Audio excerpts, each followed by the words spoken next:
우리나라를 이제 지나갔죠. 태풍 카눈이 이렇게 상륙하면서 크고 작은 피해들이 있었습니다. 다행히 아주 큰 피해가 있지는 않아서 우리 지역 같은 네. 경우는 좀 다행이라는 생각이 드는데요.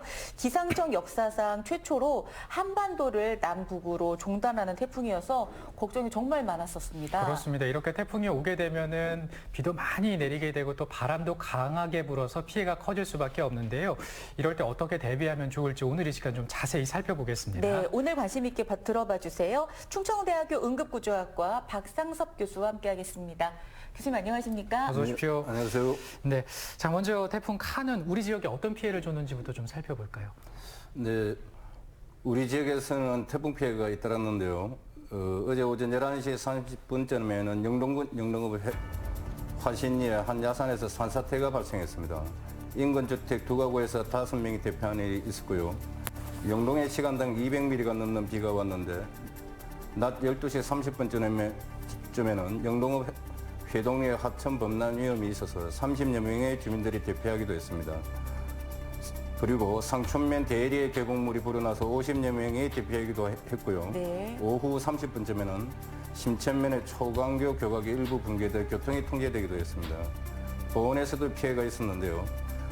주택 지붕이 날아가고 시설하우스가 파손되기도 했고요. 천년기념물인 정이품송은 나뭇가지 2개가 부러지는 순환을 당하기도 했습니다. 집계 결과 130건이 넘는 태풍 피해가 접수된 것으로 나타났습니다. 상당히 많은 태풍 피해 건수가 접수가 됐군요. 네. 예, 예. 이 폭염 이후에 여름부터 가을까지는 우리나라는 항상 태풍이 지나가서 또 마음을 놓을 수가 없는 상황인데요.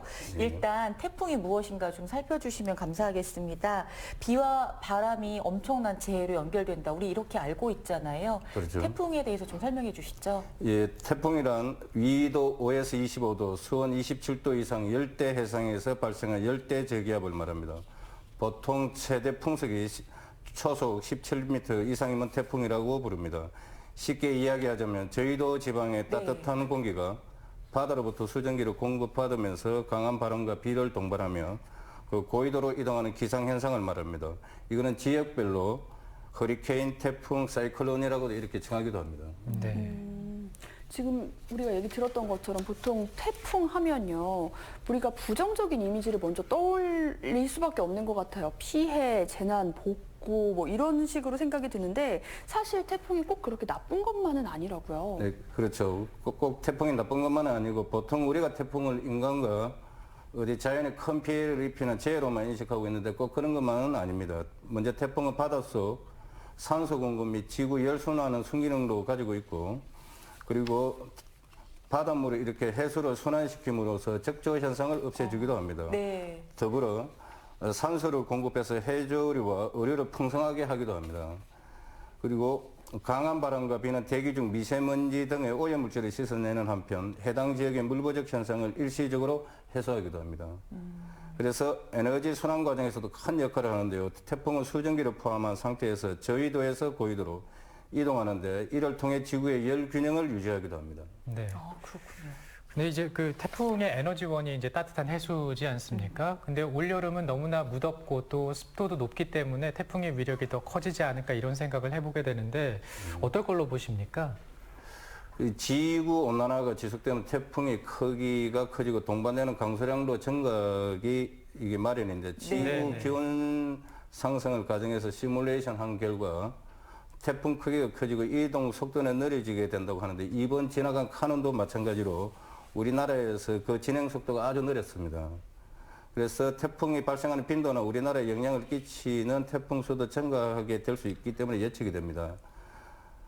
태풍이 모두 우리나라에 끼치는 것은 영향을 끼치는 것은 아니지만은 어떤 태풍이 우리나라를 향할지 또 그 태풍의 크기와 세계가 어떨지는 알 수는 없기 때문에 우리가 그거에 대해서 주의를 기울여야 할 것으로 판단됩니다. 네.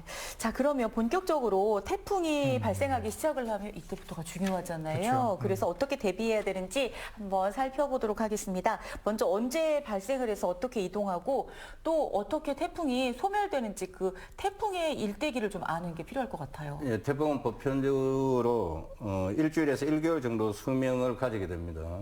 이게 그 발생하는 열대 해양의 한 지점에서 소용돌이가 발생해서 공기가 태풍으로 변하는 것이고 점차 강해지게 되어서 넓은 지역으로 영향을 미치는 것인데 이때 채성기를 지나 온대 저기압으로 바뀌거나 비를 뿌리며 소멸하게 되는데요. 네.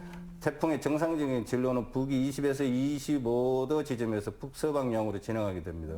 우리나라가 위치한 북반구에 영향을 미치는데 태풍이 북태평양 인근에 생겨서 네. 북서로 진행하나 일본적으로 진로를 바꾸는 모습을 우리가 흔히 볼 수 있습니다. 네. 맞아요. 이 진행 방향이 바뀌어서 피해가 클 것으로 예상되는데 다행히 잘 지나가는 경우들도 있잖아요. 이때 우리가 이러한 영향을 받게 되면 네네. 그리고 이동 경로와 진동 속도는 태풍마다 좀 차이가 있고 네. 시간대마다 좀 차이가 있는데 태풍이 오기 전에는 기상 예보를 통해서 태풍 진로나 도달 시간을 미리 알아두고 체크하는 것이 아주 중요하다고 판단됩니다. 그리고 비상시 대피할 장소는 국민재난안전 포털이나 지자체 홈페이지에서 확인하는 것이 아주 효율적이라고 판단되며 그리고 집 주변의 산사태, 저지대 등 위험 요소는 미리 파악하고 비상시에 전신주나 변압기 같은 위험물 네. 지역에서는 피해가 없도록 안전하게 유지하는 것이 가장 중요하다고 판단됩니다. 그리고 응급약품이나 식수 같은 비상용품도 미리 준비하는 것이 필요로 하고 고지대라도 할지라도 상수도 공급이 일시 중단될 수 있기 때문에 욕실 등의 물을 미리 받아두는 것이 효율적이라고 판단합니다. 그리고 또 태풍이다 하면은 비가 많이 따라올 수밖에 없잖아요. 그런데 이 충북 지역 같은 경우에는 얼마 전 호우 때문에 혼나서 더욱더 우리가 긴장을 했던 것 같아요. 보통 비가 많이 온다 하면 우리가 어떤 식으로 좀 대처를 해야 될지 그 방법도 궁금한데요. 예, 집중호우로 인해 피해를 줄이기 위해서는 집 주변의 배수구를 점검하는 것이 가장 중요하다고 판단됩니다. 아, 물빠짐. 네. 그리고 가정에서도 마찬가지로 하수구 역류하는 일이 있으니 이제 막힌 곳에 이제 뚫어주는 것이 가장 효율적이라고 볼 수 있고 침수가 예상되는 아파트 지하 주차장이나 건물에는 모래주머니 그리고 물박이 판 등을 이용해서 침수를 예방하는 것이 효과적이라고 볼 수 있고 네. 그리고 비가 많이 내릴 때는 저지대나 상습 침수 지역 그리고 산사태 위험 지역에서는 안전한 곳으로 이동하는 것이 효율적이라고 봅니다. 하천변 등의 침수 위험 지역은 급류에 휩쓸릴 위험이 있으니 가까이 가지 않는 것이 가장 효율적이라고 판단됩니다. 네, 정말 그 안전을 위해서 철저하게 대비를 해야겠다 이런 생각 많이들 하실 텐데, 근데 이제 또 태풍이 위험한 게 이제 강력한 바람입니다. 이 강풍으로 인해서 간판이 무너진다든지 나무가 뿌리째로 뽑힌다든지 이런 위험한 상황을 좀 맞닥뜨릴 수가 있지 않습니까? 네, 그렇습니다. 네네. 이럴 때는 태풍이 오는 날에는 외출을 삼가하는 것이 가장 효율적이라고 판단되고 네. 그 단순 비에 바람이 강하면 매우 위험하고 사람이 날아갈 정도인데 사람이 날아갈 정도이면은 초속 한 30m의 속도가 됩니다. 네. 그래서 이 점을 생각해서 외출을 삼가하는 것이 가장 효과적이고 그리고 자동차도 안전하지는 않습니다. 그리고 강력한 바람은 자동차가 날아갈 수도 있습니다. 그리고 바람에 날아갈 위험이 있는 물건은 미리 실내로 옮기는 것이 좀 필요로 하고 그리고 실외나 베란다에 있는 화분, 자전거 등 물건도 안전한 곳으로 이렇게 이동시키는 것이 효율적이라고 판단됩니다. 네. 그리고 유리창이 흔들리거나 파손되지 않도록 창틀을 고정하고 파손에 대비해서 창문에 신문지나 테이프를 이렇게 바르는 것도 좀 효율적이라고 판단됩니다. 네. 그리고 바람에 날아갈 위험이 있는 지붕 간판 등 미리 결박하고 고정하는 것이 효과적이고 에어컨 실외기, 입간판 등도 강풍에 취약할 수 있으니 미리 예방할 수 있도록 미리 고정해 두는 것이 효율적이라고 판단됩니다. 네. 이게 태풍이 살짝쿵 지나갈 때는 시원한 바람이 불어서 오히려 좋을 때도 있더라고요. 네, 네. 그런데 문제는 이제 세력이 강해진 경우인데요. 특히나 농촌에서는 비닐하우스라든가 이런 곳이 바람에 피해를 입을 수도 있는데요. 농촌에서는 어떻게 대비를 해주시면 좋을까요? 예, 농촌에서는 시설하우스 농업시설물은 버팀목이나 비닐끈으로 단단히 묶어서 바람에 날아가지 않도록 조치를 해주는 것이 효율적이고 그리고 농경지 침수가 되는 곳이 있어서 걱정되시겠지만 논둑이나 그리고 물고 점검을 위해서 나가지 않는 것이 인명피해를 예방할 수 있는 가장 효과적인 것이라고 판단됩니다. 그래서 논둑은 미리 점검하고 물고를 조정해 두고 모래 주머니 등으로 하천에 물을 막아 침수를 예방하는 것이 가장 도움이 될 것으로 판단됩니다. 그리고 이상입니다. 네, 네. 자, 그리고 이제 시간이 좀 많이 없어서 질문을 마지막 예, 예. 질문을 좀 드려보도록 네, 네. 하겠습니다. 네. 그냥 길에 가는데 왜 물이 이렇게 막 차올라서 발목까지 오는 경우가 있을 수도 있잖아요, 교수님. 그렇죠. 이럴 때는 어떻게 해주면 좋을까요? 일반적으로 사람들이 지나가는데 물이 차오르기 시작해요. 그럼 겁나잖아요. 예, 그렇죠. 그럴 때는 예를 들어서 뭐 걸어 침수 지역을 좀 빠져나와야 된다든가 이런 조치를 좀 취해주는 게 맞겠죠. 네, 맞습니다. 그래서 예를 들어서 차라든지 일단 물이 조금 있을 때는 한 20cm나 30cm 안쪽일 때는 네. 문을 열어서 힘을 주어 열어서 그리고 그 밖에 있는 물이 틈이 들어왔을 때 이렇게 탈출하는 것이 효과적이고 네. 한 50cm 이상의 많은 물이 있을 때는 미리 예방하는 것이 좋은데 그 차지 않도록 하는 것이 가장 중요하다고 보는데 우리가 미리 나갈 수 있도록 하는 것이 가장 중요합니다. 그러니까 물이 네, 차기 네. 시작하는 것 같은 느낌이 들 때는 창문을 열어둔다든가 이런 방법이 좋다는 거죠. 예, 그렇죠. 아니, 이제 예를 들자면 차에 있을 경우에는 20cm가 찼을 때는 열어서 외부의 물이 들어와서 본인이 탈출할 수 있는 방법이 중요하죠.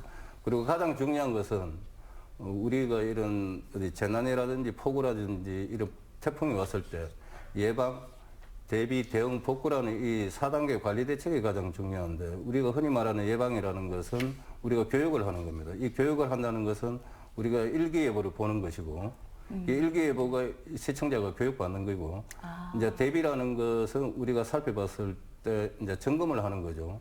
이제 도로라든지 뚝이라든지 뭐 하천이라든지 네, 이런 교수님 거고. 알겠습니다. 예, 저희가 시간이 다 돼서 예, 오늘 알겠습니다. 말씀을 좀 여기까지 드리겠고요. 오늘 알려드린 수치들 좀 잘 기억을 해두셨다가 태풍이 왔을 때 좀 미리미리 대비를 해봤으면 좋겠습니다. 오늘 교수님 말씀 고맙습니다. 잘 들었습니다. 네, 충청대학교 응급부조과 박상섭 교수와 함께 하셨고요. 오늘 채용 리포터 힐링될 수 있는 배움의 시간들, 힐링의 시간 감사합니다. 감사합니다. 자, 오늘 오전까지 비가 떨어질 것으로 보입니다. 예보가 나와 있는데요. 비가 그치고 난 후에는 수인성 식품맥의 감염병 주의를 해야 되는데 네. 바이러스나 세균에 감염된 물, 또 식품을 먹고 나서 복통, 설사, 구토 이런 것들이 발생할 수가 있잖아요.